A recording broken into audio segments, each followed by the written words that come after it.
আমাকে অনেক ভালোবাসে, আমাকে কোনোদিন ছেড়ে যাবে না। 1 তালাক রিয়ামণি, 2 তালাক রিয়ামণি, 3 তালাক রিয়ামণি। আসসালামু আলাইকুম, কি অবস্থা সবার? আশা করি ভালো আছেন। আচ্ছা, এগো জ্বালাই কি আমরা একটু শান্তিতে ঘুমাতেও পারবো না, বা আমরা কি একটু শান্তিতে দেশে ফেসবুক ইউজ করতে পারবো না? মানে 2 দিন পর পর এরা আপডেট হয়, এদের নিউজ দেখতে দেখতে চোখ একদম ঝালাপালা হয়ে গেল। হিরো আলম এবং রিয়ামণির অবশেষে ডিভোর্স হয়ে গেল। এর আগেও তো তারা ডিভোর্স দিল না, নিউজে দেখলাম। আসলে তাদের নিয়ে ভিডিও বানানোর রুচি আমার নেই, তারপরও বানাতে হয় বাধ্য হয়ে। আচ্ছা, প্রথম স্টেপে যাওয়া যাক। হিরো আলম রিয়ামণিকে ডিভোর্স দিয়ে দুধ দিয়ে গোসল করে পবিত্র হবে, আচ্ছা মানলাম। সেই দুধ নিয়েও আবার কাহিনী হয়। এই ইউটিউবাররা কি প্রশ্ন করে, কি টপিকের প্রশ্ন করে, চলেন একটু দেখে নিন। আপু, আপনার কত কেজি দুধ হয় ডেলি? আমার কত কিছু দুধ হয় না? আপনার গরু আর কি? আচ্ছা, আমার গরু না তো ভাইয়া, আমি খামারে গিয়েছি, খামারে গিয়ে দুধ দোয়াই নিয়ে আসছি নিজের হাতে। দুধ দোয়াইতে কেমন পছন্দ করেন? দুধ তো জীবনে দোয়াই না, আজকে ফার্স্ট। দোয়াইতে যায় মনে হয় একটা লাঠিও গেই। আমি মাঠে খেলতে পছন্দ করি, কিন্তু খাতে না ভাইয়া। আচ্ছা, আপনার দুধ কি ঘন না পাতলা না পানি মিশানো? ও ভাইয়া, অরিজিনাল গরুর দুধ ঘনই থাকে, পাতলা থাকে না। আমার মনে হচ্ছে আপনার মুরগির দুধের কথা বলছেন। আপনার দুধ ঘন না পাতলা? আমার দুধ না এটা। আরে আপনার আপু চেহারা দেখে বোঝেন না? আপু যে চেহারা, আপু দুধ তো ঘনই হবে। তার তো যে চেহারা, আপু দুধ তো ঘনই হবে। চেহারা দেখলে বোঝা যায়। আচ্ছা, এবার চলেন আমরা চলে যাই হিরো আলমের কাছে।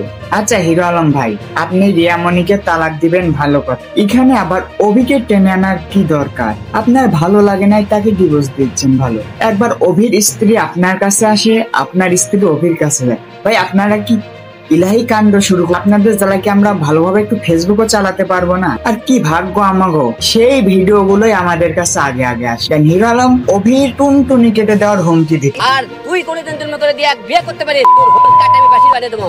আমি চ্যালেঞ্জ করে দিলাম তোর সঙ্গে সঙ্গে, যা তোর সাহস থাকে তুই বিয়ে করে দেখাস, তোর সাহস থাকে তোকে বলে দিলাম।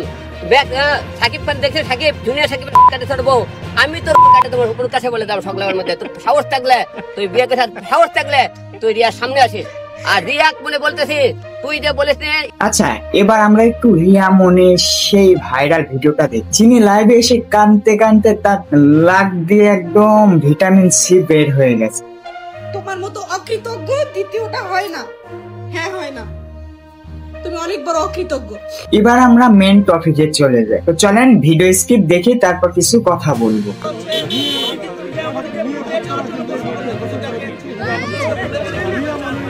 1 তালাক রিয়ামণি, 2 তালাক রিয়ামণি, 3 তালাক রিয়ামণি। সবাই চুপ করেন।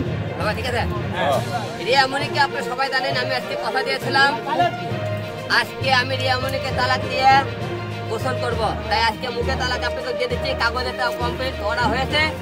কালকে কোর্টে আমরা এফিডেভিট করে আমরা কাগজটা 3 মাসের মধ্যে তাক আপনারা কোর্টের মধ্যে পৌঁছে দেবো। কারণ কোন রকম এবার ফাঁকি চুকি হবে না, কোন রকম 2 নম্বরই হবে না, কেউ বলতে না পারে হিরো আলম তালাক দেয়নি। তাই রিয়ামণিকে আবারও আপনাকে জনগণের সামনে প্রকাশ্যে তালাক দিচ্ছে। 1 তালাক রিয়ামণি, 2 তালাক রিয়ামণি, 3 তালাক রিয়ামণি। তোর মতো মেয়ে আজকে থাকে, বাংলা বাকি থাকে, সবাই জান কি বলে আপনারা দেবেন সেই নামটা দিয়ে দিন। এইরকম মেয়ে, এই ঘটনা কি করছে এদের বলার মতো কোনো ভাষা আমার কাছে নেই। এদের আসলে বলবোটা, এরা যদি একটা পাদও মারে, ধরেন হিরো আলম পাদ মেরেছে, এটা রিয়ামণি শুনেছে, এটা সরাসরি হিরো আলমকে বলবে না, অনলাইনে এসে বলবে, আমাদের সহকারে জানিয়ে করবে। এদের কি বলবো ভাই, এদের নিয়ে কি ভিডিও বানাবো? এদের বলার মতো কিছু নাই। তো আপনাদের কি মতামত অবশ্যই কমেন্ট বক্সে জানিয়ে যাবেন। ধন্যবাদ সবাইকে, আসসালামু আলাইকুম।